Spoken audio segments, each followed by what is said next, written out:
I can evaluate you on how you think. Because in this thinking process, you're telling me that you're going to tell them, we have to know if you understand about risk assessment. 2 weeks before your FBI phase 2 interview. So the first question is this: are you ready for this? Let's see if you are. Let's go through 6 points to test you and see if you really are ready for this. The first thing is always going to be the why. Why FBI? They're going to ask you, why do you want to be part of the FBI? Now, if you're going to tell them because you want to serve your country, stop the interview on your own, get up and walk out. They don't want to hear that. They hear it time and time and time again. You guys who say that are people who show them you're not ready, you didn't prepare, you have no idea what you're doing, you should walk out now before you embarrass yourself. They don't want to hear that. It's a known fact. If you're going to join the FBI, well, of course you want to serve your country. It's like asking a man why he wants to marry his wife, because I want to be a husband. No, it's more than that, right? So your answer should not be generic, should not be topical or surface level, right? It should be a clear mission-focused reason as to why you want to be FBI. It should reflect the understanding of what the job entails, such as investigations, national security, long-term commitments. You don't want to see things or answer in a way that says, I want to be challenged, or I've always been interested. Those answers may have cut it 3 years ago. They don't cut it anymore. I've been doing this for 7 years. I know exactly what they want to know, and they don't want to hear that topical answer from you. You have to understand truly why you want to be FBI. That's how it works there these days, guys. Number 2 is this, okay? You should have some story banks already ready. So what's a story bank?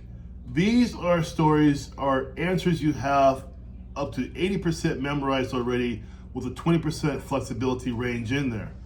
But they have to be stories that are relevant to the questions. You have to understand they're going to ask you questions that range around leadership, conflict, ethical dilemma, emotional maturity, failure, high pressure decisions. This should be a telltale sign for you. It's not going to be a civilian-based interview. Do not bring that civilian nonsense into this interview. They don't want to hear it.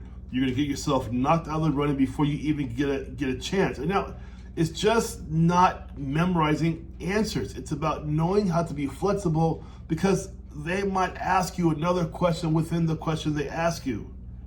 And that's the deal. Some of you guys go up there and say, oh, I got it all memorized. Why are you doing that? You don't know exactly what they're going to ask you. You have to maintain some kind of flexibility.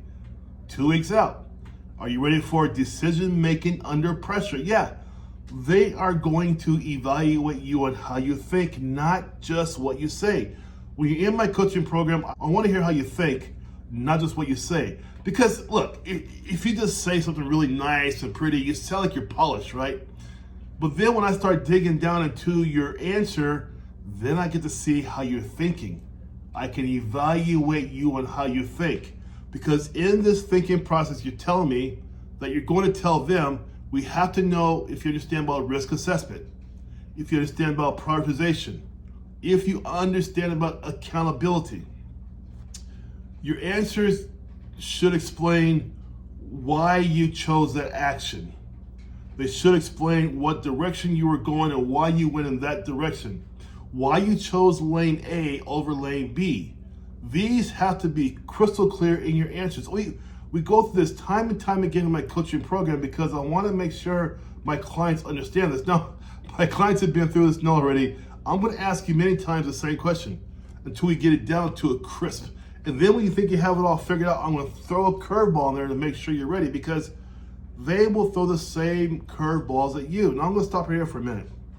You guys have a 90.4% success rate for my FBI clients for the phase 2. If you too want that chance, you can go down below in the description down there. Get into my calendar and we can start. But do not wait until the last minute. Yeah, and 14 days out, 2 weeks out, this stuff should already be understood already, right? Another thing too is the communication discipline. This is where a lot of my clients, when I first meet them, and a lot of you guys fall apart in the actual interview. You must not ramble. You must control your filler words. We all have some filler words, and that's okay. But a lot of people, though, they put in too many filler words to the point where they're rambling and they're going to bore this panel. This panel's going to be like, oh my God, what is this guy doing here? Get him out of here, because he doesn't know what he's saying. You have to understand that your communication discipline is critical in this whole process. Strong candidates, my candidates, sound calm, structured, and they are intentional in their answers. They are not rushed and they are not scattered. This is the deal. Number 5, you guys, at 14 days out, you better know the knowledge of the role. You better have knowledge of the role of the job. Now, you don't need to be an expert here, okay? But you should have some understanding of the job. What does that mean, Coach Mitch? Well, the FBI's investigative mission, what do they do? The types of cases, right? What do you mean, Coach Mitch? Well, counterterrorism, right? Cyber, public corruption. And the reality of the job is going to be paperwork, long hours, and sometimes relocations. That's the nature of the job. If you sound surprised by these things when they mention them in the interview panel, you're cooked. Just walk out, go away, because you didn't do your work. You cannot understand for the first time, oh, they do that in the interview process. You should already know what that entails. We go through this many times in my interview, in my coaching program. Look, let those other guys walk in there and fail. Let them fail. You have no business failing. You should be prepared for this at 14 days out. Number 5, of course, is your weaknesses and your red flags. So what do I mean by that, right? The weakness is this. If you don't know what your weakness is, that's a weakness. You should know yourself before you get into the interview. And then what do? We tighten it. We refine your answers. We make sure we eliminate all your mistakes. They go bye-bye, because the truth is most candidates don't fail the FBI interview process from lack of ability. They fail because they're not prepared. They don't know what to study, how to study, and they fail for lack of clarity. The FBI interview phase 2 is one of the highest fail rates because you guys are not ready for this. You're walking in there thinking, oh, I got 10 years experience, I got a big degree, I got military, I got LEO. None of that counts. None of it counts. But Coach Mitch, don't they have my resume there? Yeah, they do, but I highly doubt they're going to look at your resume and say, oh my gosh, this guy's cool, right? Look, serious business. It's a big part of you. You want this for your career, right? I'm offering you this chance to understand how this process works. The FBI interview is a tough one. I teach 7 different federal level interview phases for the government. CBP, BP, FBI, Secret Service, U.S. Marshals. The FBI is one of the most challenging ones there are. You have to know yourself before you walk in there and talk to these 2 or 3 agents in their realm, in their area, about the questions they're going to give you. You have to be tested before you go there to be tested. I test you before you go for the final test. That's what it's all about.